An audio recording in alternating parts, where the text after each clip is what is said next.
1971 में south Asia के नक्शे में बहुत बड़ा बदलाव आया। इस बदलाव ने पूरे क्षेत्र की राजनीति और भूगोल को हमेशा के लिए बदल दिया। पाकिस्तान, जो 1947 में भारत के बंटवारे के बाद बना था, दो हिस्सों में बंटा हुआ था, वेस्ट पाकिस्तान और ईस्ट पाकिस्तान, अब खुद टूटने के कगार पर था। ईस्ट पाकिस्तान में असंतोष और विद्रोह की लहरें उठ रही थीं। ये सब हुआ एक खतरनाक सिविल वॉर और इंदिरा गांधी के नेतृत्व में भारत के दखल की वजह से। भारत ने ईस्ट पाकिस्तान के बंगाली लोगों की मदद की। दुनिया देखती रह गई जब एक नया देश, बांग्लादेश, इस जंग के बाद बना और इसने सब कॉन्टिनेंट का नक्शा हमेशा के लिए बदल दिया। इस नए देश का जन्म एक ऐतिहासिक घटना थी। ये कोई अचानक हुआ बदलाव नहीं था, बल्कि सालों से चली आ रही तनातनी और नाराजगी का नतीजा था। बंगाली लोगों की असंतोष की जड़ें गहरी थीं। ये ईस्ट पाकिस्तान के बंगाली लोगों की वेस्ट पाकिस्तान के जुल्मी हुकूमत के खिलाफ आजादी, पहचान और इंसानी हकों की लड़ाई थी। ये संघर्ष उनके अस्तित्व की लड़ाई थी। इस लड़ाई में सबसे आगे थी इंदिरा गांधी, जिन्होंने बंगालीज की तकलीफ समझी और एक बड़ा फैसला लिया, जिसके नतीजे पूरे रीजन और दुनिया पर पड़ने वाले थे। उनका नेतृत्व निर्णायक साबित हुआ।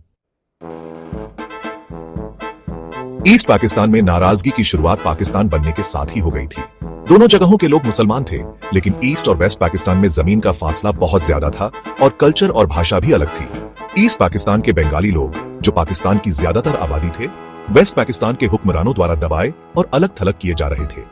बंगाली भाषा, जो ज्यादातर लोग बोलते थे, उसे उर्दू के आगे कमतर समझा जाता था, जो वेस्ट पाकिस्तानी एलीट की भाषा थी। अच्छे काम धंधे वेस्ट पाकिस्तान को मिलते थे, जिससे ईस्ट पाकिस्तान गरीब और पिछड़ा रह गया। इस भेदभाव से बंगालीज के मन में गुस्सा और बेगानापन बढ़ता गया और वो अपनी पहचान, इज्जत और आजादी के लिए तरसने लगे। बंगालीज की तकलीफ इंदिरा गांधी से छुपी नहीं थी। वो जानती थी कि इन लोगों की मदद करना कितना जरूरी है।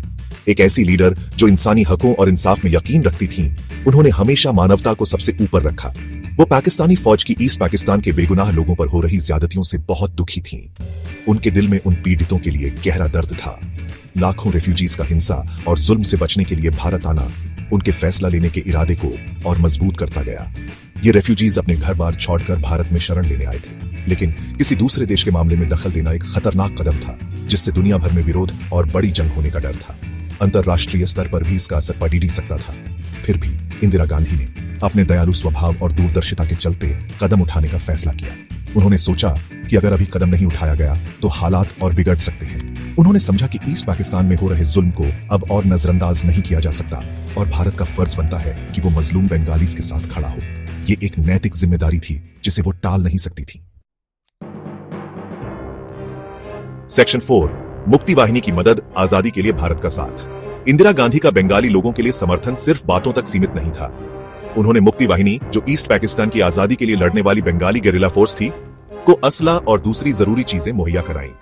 मुक्ति वाहिनी के लड़ाकों को ट्रेनिंग देने के लिए भारत में कैंप्स लगाए गए और भारत के डिप्लोमेट्स ने दुनिया भर में बंगाली लोगों के लिए सपोर्ट जुटाने की कोशिश की। मुक्ति वाहिनी को हथियार और ट्रेनिंग देना एक सोचा समझा कदम था। उन्हें इस बात का अंदाजा था कि पाकिस्तान इसे हमला मान सकता है। फिर भी वो अपने इस फैसले पर डटी रहीं कि बंगालीज को अपनी आजादी की लड़ाई में भारत का साथ मिलना चाहिए। सेक्शन 5, कूटनीतिक जीत, दुनिया भर से समर्थन। मुक्ति वाहिनी को मिलिट्री सपोर्ट देने के साथ साथ इंदिरा गांधी की डिप्लोमेटिक कोशिशें भी उतनी ही जरूरी थीं। उन्होंने दुनिया के बड़े देशों का दौरा किया, बंगालीज की तकलीफ दुनिया को बताई और उनके लिए सपोर्ट इकट्ठा किया। उन्होंने वर्ल्ड लीडर्स से मुलाकात की, इंटरनेशनल मंचों पर भाषण दिए और हर जगह पाकिस्तानी फौज की बर्बरता और बंगाली लोगों की लड़ाई की वजह को बताया। उनकी मेहनत रंग लाई। दुनिया भर के लोग इतनी बड़ी संख्या में लोगों की तकलीफ और इंदिरा गांधी की भावुक अपील से बंगालीज के पक्ष में आने लगे।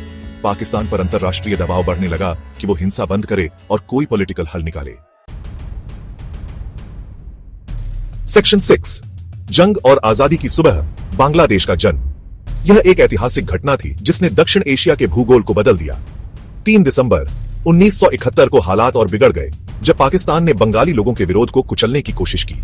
जब पाकिस्तान बंगाली लोगों का विरोध खत्म न कर पाने की नाकामी और भारत के दखल की आशंका से बौखलाकर भारत के एयरफील्ड्स पर हमला कर दिया। यह हमला एक निर्णायक मोड़ साबित हुआ। इस हमले से 1971 की भारत पाक जंग शुरू हो गई। यह युद्ध दोनों देशों के लिए महत्वपूर्ण था। यह जंग छोटी लेकिन बहुत जबरदस्त थी, जिसमें दोनों पक्षों ने अपनी पूरी ताकत झोंक दी, जो सिर्फ 13 दिन चली। इस अल्पकालिक युद्ध ने इतिहास में अपनी जगह बना ली। मुक्ति वाहिनी के साथ मिलकर लड़ते हुए भारतीय फौज ने अद्वितीय साहस का प्रदर्शन किया।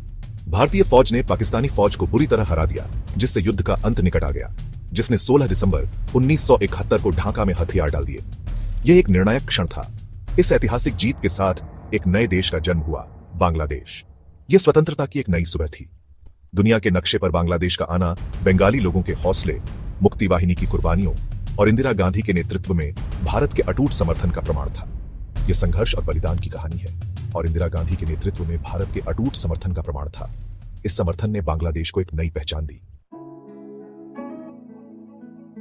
सेक्शन 7, एक फैसले की विरासत, इंदिरा गांधी और नई दुनिया। बांग्लादेश का बनना इंदिरा गांधी के पॉलिटिकल करियर का एक खास मोड़ था और साउथ एशिया के इतिहास में एक बड़ा बदलाव। पाकिस्तानी सिविल वॉर में दखल देने का उनका फैसला, जो इंसानियत और स्ट्रेटजी दोनों से प्रेरित था, इस रीजन के हालात पूरी तरह बदल दिए। उनके इस कदम ने उन्हें एक ऐसी मजबूत लीडर के रूप में स्थापित किया जो अपने उसूलों पर डटी रहती है, चाहे दुनिया भर से विरोध ही क्यों न हो। 1971 की विरासत आज भी साउथ एशिया को प्रभावित करती है और हमें जुल्म की कीमत और अन्याय के खिलाफ दुनिया भर के लोगों के एकजुट होने की ताकत की याद दिलाती है।